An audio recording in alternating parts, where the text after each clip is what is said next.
नमस्कार साथियों, मेरा नाम है मनीष भारती और आप देख रहे हैं संस्कृति आईएएस यूट्यूब चैनल। साथियों, आज जिस मुद्दे पर हम बात करने वाले हैं वह बेहद महत्वपूर्ण मुद्दा है। महत्वपूर्ण क्यों है और मैं इसके साथ एक विशेषण जोड़ दिया, बेहद। तो कहने का मतलब है मैं इस बात पर क्यों जोर दे रहा हूँ। देखिए, सबसे पहले अगर आप हेडिंग देखेंगे तो उससे आपको समझ में आएगा। दिवालिया अनिल अंबानी और रफाल। अब यहाँ पर दो चीज़ें आकर के जुड़ जाती है, कहीं न कहीं इसका डायमेंशन जो है एक से अधिक हो जा रहा है। इसी वजह से यूपीएससी जो है इन चीज़ों को बहुत अच्छे से लेती है, इससे मुद्दे जुड़ेंगे। देखिए, यहाँ पर एक बात की जा रही है कि व्यवसायी जो है अनिल अंबानी, उनकी कंपनी उसको दिवालिया होने की बात की जा रही है। तो यह मुद्दा जो है यहाँ पर अर्थव्यवस्था से आकर के जुड़ जाएगा, ठीक है। इसके प्रावधान यहाँ से जुड़ेंगे। वहीं दूसरी तरफ ये रफाल की चर्चा की जा रही है। तो रफाल की जब बात करेंगे तो यह कहीं न कहीं रक्षा और सुरक्षा के क्षेत्र से जुड़ता है, डिफेंस सेक्टर से जुड़ जाता है। तो दो अलग अलग मोर्चा यहाँ होगा और इसी मुद्दे से कहीं न कहीं नीति निर्माण की बात निकल के आएगी, ठीक है। और रफाल का जो समझौता है, आप जानते हैं ये फ्रांस से किया गया था, तो यहाँ पर इंटरनेशनल रिलेशन की बातें भी जुड़ करके आ जाएगी। तो यह मुद्दा जो है काफ़ी बड़ा विस्तृत होने वाला है और इसका महत्व इसलिए अभी और बढ़ गया है क्योंकि प्रधानमंत्री हाल ही में फ्रांस की यात्रा पर जा रहे हैं। तो इस पर हम विस्तृत चर्चा करेंगे। उससे पहले आपके लिए एक सूचना है और सूचना यह है कि संस्कृति आईएएस का नया फाउंडेशन बैच जो है अभी प्रारंभ हो चुका है, उसमें नामांकन जारी है और 11 जुलाई यानी कि बीते कल से ही इसमें नामांकन शुरू हो चुका है। इसका वक्त रखा गया है दिन के 11:30 बजे, ठीक है। तो जो लोग भी आप इसमें एडमिशन लेना चाहते हैं, फाउंडेशन बैच में इच्छुक हैं पढ़ने के, तो इसमें सीटें जो है सीमित होती है, तो आपको यथाशीघ्र नामांकन लेना पड़ेगा। इसकी जो कुछ विशेषताएं हैं, यह बैच जो है ऑफलाइन में चलेगा, यानी कि कक्षा में आकर के आप इसकी पढ़ाई कर सकते हैं। साथ ही यह हाइब्रिड मोड में भी चलेगा। हाइब्रिड मोड कहने का मतलब है ऑफलाइन तो है ही, मान लीजिए किसी दिन बारिश हो रही हो, कोई और परेशानी हो, आप कक्षा नहीं आ पाए हों, आपकी तबीयत खराब हो, तो आप इसे ऑनलाइन मोड में भी ले सकते हैं। यानी कि ऑफलाइन और ऑनलाइन दोनों ही व्यवस्था है, इसीलिए इसे हाइब्रिड कहा गया है। और साथ ही इसे लाइव भी ले सकते हैं।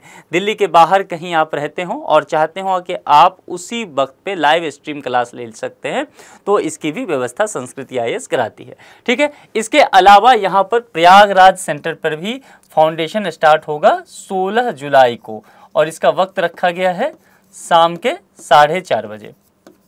तो जो लोग प्रयागराज सेंटर पे, मान लीजिए कुछ ऐसे स्टूडेंट होंगे जो दिल्ली नहीं आ सकते हैं, उनका होगा कि प्रयागराज में ही मुझे मिल जाए कक्षाएं, तो उन्हें 16 जुलाई का इंतजार करना चाहिए और वहाँ जो पत्रिका चौराहा है संस्कृति आईएएस का, वहाँ जाकर के आप संपर्क कीजिए, रजिस्ट्रेशन करा सकते हैं।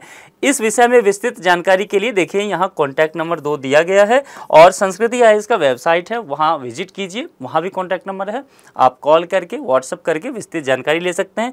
दिल्ली में मुखर्जी नगर में ऑफिस है, वहाँ आकर के भी आप विस्तृत जानकारी लेकर के नामांकन कर सकते हैं। अब हम लौटते हैं अपने चर्चा पे और चर्चा जैसा कि देखिए बीबीसी ने इसको बहुत अच्छे से कवर किया है, इसलिए बीबीसी के मार्फत ही हम आगे बढ़ेंगे। और बीबीसी का कहना है अनिल अंबानी की डिफेंस कंपनी। देखिए, अनिल अंबानी की यहाँ एक शब्द आपको ध्यान देना है, डिफेंस कंपनी भी हुई दिवालिया। रफाल का क्या होगा? अब जब इस तरह की बातें की जा रही है ना, तो बड़ा गौर से आपको शब्द को पकड़ना पड़ेगा। कहते हैं कि यूपीएससी जो है वो शब्दों का खेल है, ठीक है। तो यहाँ पर देखिए, यहाँ इस लाइन का अर्थ निकल रहा है कि डिफेंस कंपनी भी, यानी कि अनिल अंबानी की बाकी कंपनियां तो दिवाला हो ही रही है, उसके अलावा जो एक था कि यहाँ पर इस डिफेंस कंपनी और इसका समझौता राफेल के साथ था, वह भी अब डूब चुका है। इस स्थिति में रफाल समझौता का क्या होगा? अब यह प्रश्न उठ करके यहाँ भारत के समक्ष खड़ा हो गया है। और फिर अगर यह स्थिति बनती है तो यहाँ पर इस बात को समझिए कि भारत और उसके साथ फ्रांस, इसके रिश्ते पर क्या असर पड़ेगा। और रिश्ता राजनीतिक भी होगा, व्यापारिक भी होगा और कहीं न कहीं इसके अलावा निश्चित तौर पे सुरक्षा का एक मुद्दा उभर करके सामने आएगा। अब यहाँ पर विपक्षी दलों का कुछ तर्क है, कुछ कहना है। विपक्षी दलों के द्वारा यह कहा जा रहा है कि ऐसे वक्त पर जब अनिल अंबानी समूह की जो अधिकतर कंपनियां हैं वह बर्बाद हो रही हैं, दिवालिया हो रही है, और उसी के एक कंपनी जो डिफेंस की कंपनी है उसके साथ रफाल समझौता हुआ है। इस स्थिति में इस समझौते का अब क्या होगा, वह सत्ता पक्ष से यह प्रश्न कर रही है। अब यहाँ पर समझिए, दुनिया के जो शीर्ष 10 अरबपति हैं उसमें शामिल अनिल अंबानी भी इस समय बुरे दौर से गुजर रहे हैं। उनकी लगातार जो है नेटवर्थ कम होती चली जा रही है।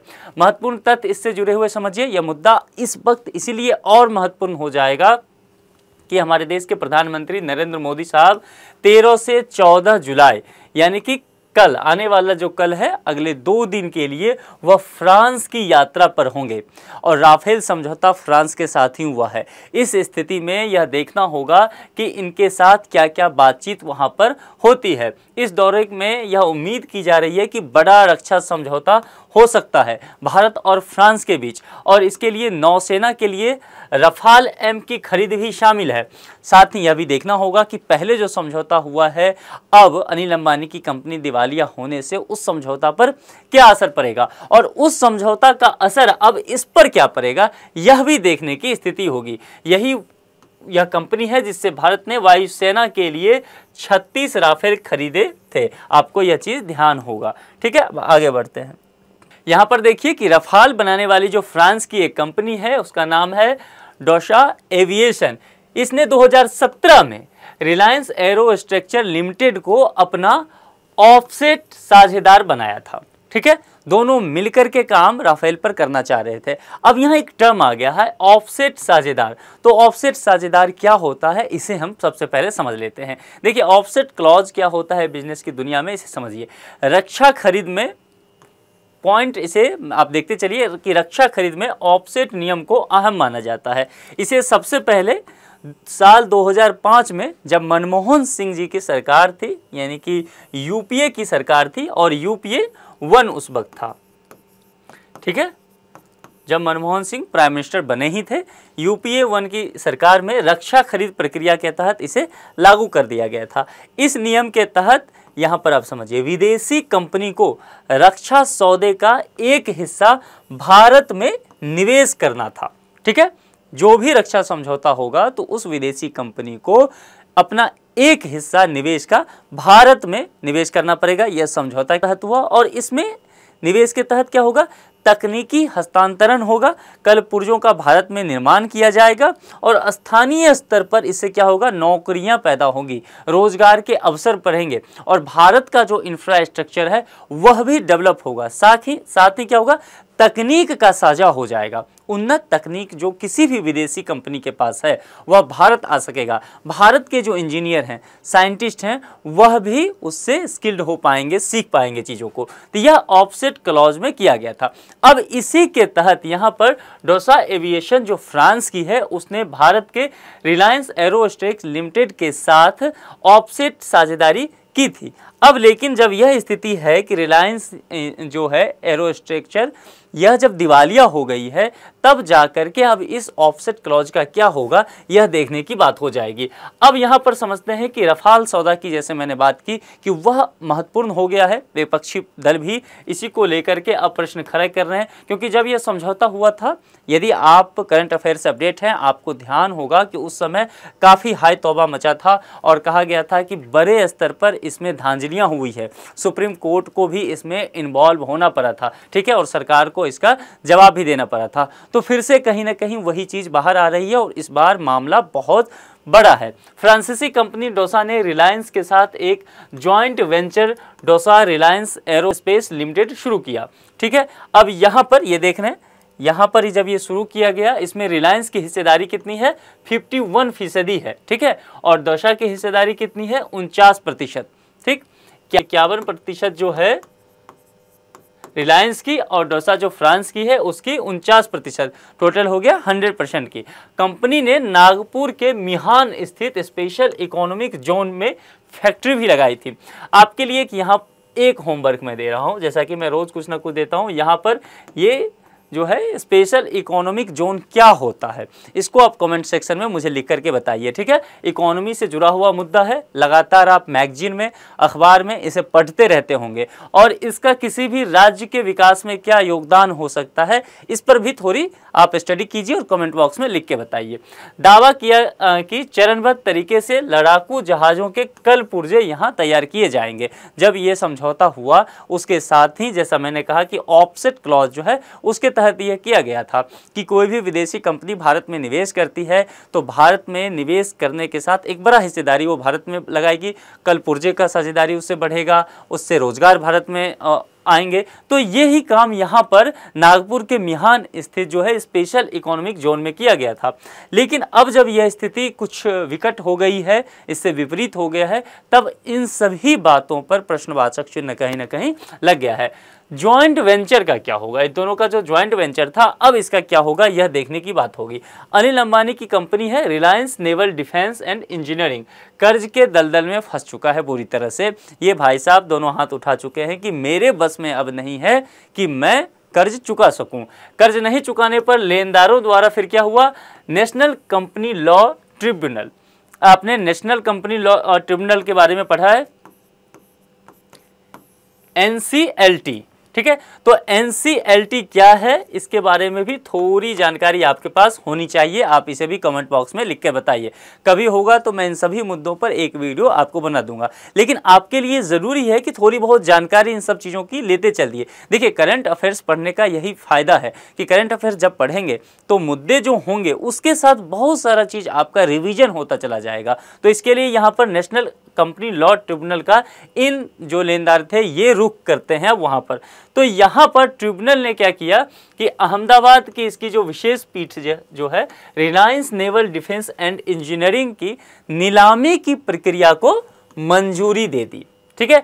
अब यहाँ पर देखिए, ये जो कंपनी है इनकी अंबानी साहब की RNEL ने दिवालिया हो जाने पर असर निश्चित तौर पर भारत फ्रांस के यह जो joint venture dosa Reliance aerospace limited है उस पर भी पड़ना तय है। तो अब यही देखना होगा कि इसके बाद सरकार अपना क्या पक्ष रखती है, सरकार किस तरह से अपना बचाव करती है, या ये जो समझौता है, ये जो ज्वाइंट वेंचर है, इसको सरकार ये जो कंपनी पर दिवालिया होने का एक प्रश्नवाचक चिन्ह लग गया है, इससे बाहर कैसे ले जाती है। क्योंकि देखिए, यह मुद्दा भारत का रक्षा से जुड़ा हुआ है, सुरक्षा से जुड़ा हुआ है। तो यहाँ पर सिर्फ मसला ये नहीं है कि एक अरबपति है, एक बिजनेसमैन है, उसकी कंपनी दिवालिया हो गई। यहाँ मुद्दा है कि यदि वह दिवालिया हो गया, इसका प्रभाव भारत के सुरक्षा के नज़रिए से बहुत बुरा पड़ने वाला है। और उसमें भी जब रफाल की बात की जाएगी तो निश्चित तौर पर रफाल को लेकर के भारत में एक अलग तरह का उत्साह था। हम रफाल पर भी डिटेल से चर्चा कर लेंगे। रफाल क्या होता है इसे आप समझ लेते हैं, क्योंकि पूरा मुद्दा अब जब हम यहाँ तक लेकर के आए हैं तो रफाल को जानना हमारे लिए थोड़ा जरूरी हो जाएगा। तकनीकी रूप से डोसा रिलायंस एरोस्पेस लिमिटेड, यह जो अनिल अंबानी ग्रुप की कंपनी है, रिलायंस इंफ्रास्ट्रक्चर इसकी यह सब्सिडरी है। अब इसके तहत क्या क्या काम हुआ इसे समझिए। अनिल अंबानी ग्रुप की जो हालत है अभी वो बहुत ख़राब है। इसको देखते हुए अब जो है मेक इन इंडिया, जिस मकसद से ये काम मतलब किया गया था कि मेक इन इंडिया होगा, अब ऐसा लग रहा है कि वह मकसद पूरा नहीं हो पाएगा, कम से कम रफाल वाले मुद्दे को लेकर के। 31 मार्च 2019 तक डोसा रिलायंस एरोस्पेस लिमिटेड की कुल वित्तीय जो देनदारी है वह 142 करोड़ रुपये से अधिक है। इस बात का ध्यान रखिए, ये अपने आप में बहुत बड़ा आंकड़ा है।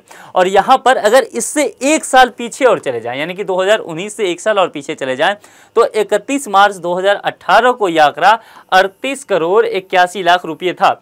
अब जरा इसको ध्यान से देखिए कि एक साल पहले 31 मार्च 2018 तक यह जो आंकड़ा है वह 38 करोड़ 81 लाख का रहता है, वित्तीय देनदारी की बात कर रहा हूँ। और ठीक एक साल में यह 142 करोड़ तक पहुँच जाता है, यानी कि यहाँ पर 38 करोड़ से पहुंच गया 142 करोड़। तो देख लीजिए किस हिसाब से इनको घाटा लग रहा है, ठीक है। इनकी वित्तीय देनदारी लायबिलिटी जो है किस तरह से बढ़ती चली जा रही है। तो यह अब बहुत विकट स्थिति हो गया है कि अब कैसे इससे उबरा जाए। रफाल को लेकर के हम बात करने वाले थे, तो इसे देख लेते हैं।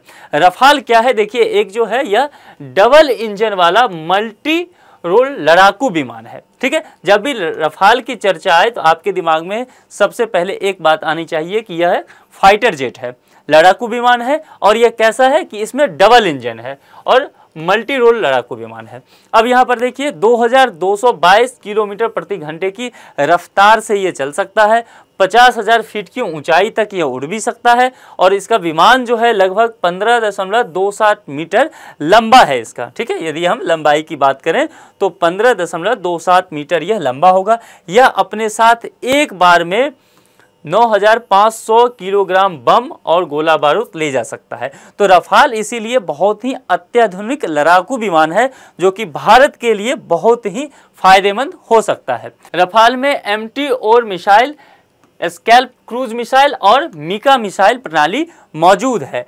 MT-4 मिसाइल जो होगा उससे क्या होगा, तो हवा से हवा में मार करने वाली एक मिसाइल यह है, ठीक है। यानी कि मान लीजिए एक मिसाइल है और दूसरी मिसाइल जो है दुश्मन देश की है, दोनों हवाओं में है, तो निश्चित तौर पर यह जो है रफाल यह दूसरी मिसाइल को मारक क्षमता इसमें है, दूसरी मिसाइल को यह समाप्त कर सकता है। तो हवा से हवा में इस पे हमला किया जा सकता है। 150 किलोमीटर दूर से विमानों पर यह निशाना लगा सकती है। अब 150 किलोमीटर आप समझ रहे हैं काफ़ी डिस्टेंस है, तो ये रफाल जो है 150 किलोमीटर दूर से ही दूसरे मिसाइल पर निशाना लगा करके उसे क्षतिग्रस्त कर सकती है।